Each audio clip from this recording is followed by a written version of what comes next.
Apa yang saya sampaikan 2016 terjadi di 2017. Apa yang saya sampaikan 2017 terjadi 2018, 2019. Saya tidak mengatakan secara spesifik. Saya hanya menyampaikan hadis Nabi begini, hadis Nabi begini, maka akan terjadi. Wahai Bapak Ibu, sekarang salah satu anjuran saya, kalau Bapak Ibu mau mendengar dan menerima, bagus, alhamdulillah. Salah satu anjuran saya, di samping perkuatlah iman, perbanyaklah amal soleh, anjuran saya yang paling dekat dan cepat dan Bapak bisa lakukan, Ibu bisa langsung bisa lakukan adalah segera uangkan, segera emaskan uang Bapak. Itu saran saya. Kalau mau didengar ya, segera emaskan, investasikan kepada emas, menabunglah dalam bentuk emas, simpen, cukup suami istri yang tahu. Kalau Bapak tidak lakukan, Bapak jangan menyesal. Nabi sudah menggambarkan di akhir zaman, umatku nanti akan kembali menggunakan emas dan perak sebagai mata uang mereka. Dan saat itu uang kertas akan berserakan di pinggir jalan, menjadi kertas-kertas yang tidak berharga seperti daun-daun menguning yang berguguran dari batang pohonnya. Dipermainkan oleh anak kecil kalian. Sekarang Pak, Tiongkok, di Tiongkok, warga Tiongkok berlomba-lomba tarik dana mereka dan beli emas. Di Hong Kong apalagi, warga mengemaskan uang mereka. Cina hari ini termasuk yang paling serius setelah Amerika memperbanyak emas mereka.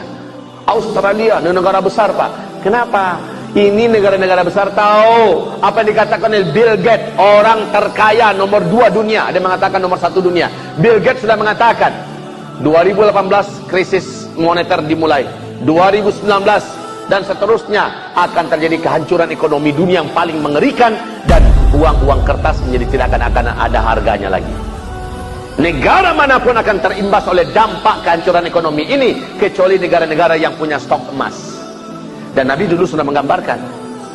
Jadi ini saran saya yang terdekat. Kalau Bapak mau dengar, alhamdulillah. Ada ruginya nggak seruan saya nih? Toh juga sesuai dan sejalan dengan hasil ijtima ulama keempat. Nomor 6, poin ke-6 adalah ulama menyuruhkan agar umat segeralah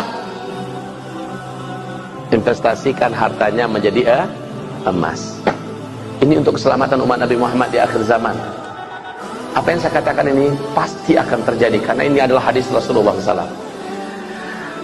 Kapan-kapan Bapak perlu uang, kan masih bisa dijual lagi sedikit lagi, ya kan? Dan emas akan cenderung terus naik. Semakin tidak aman Indonesia, semakin akan takut orang berinvestasi di Indonesia, dan para investor pun akan lari dan meninggalkan Indonesia, menarik saham mereka dan sebagainya. Maka nilai uang kita akan semakin anjlok, dan terusnya. Maka yang akan stabil itu adalah emas. Wahai Bapak Ibu, harga 1 ekor domba yang sehat dan gemuk di zaman Nabi 1 dinar. 1 dinar itu dengan harga domba yang gemuk dan sehat di zaman ini ternyata masih harga 1 dinar. Stabil benar Pak. Ya, stabil benar. 1 dinar itu berapa Pak Ustaz?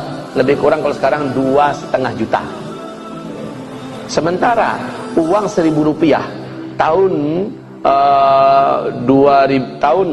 1980, 1987 lah, waktu saya SD dulu, tamat SD 86, itu Rp1.000 kita sudah bisa beli sebuah sepeda motor.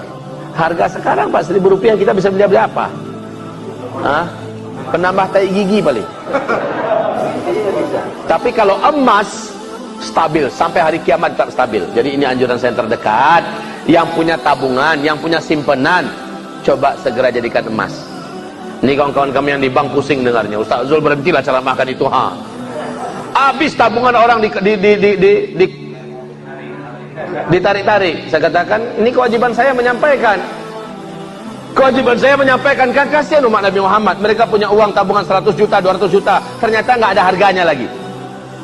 Ternyata nggak ada nilainya. Tapi kalau diinvestasikan dalam bentuk emas, insya Allah aman.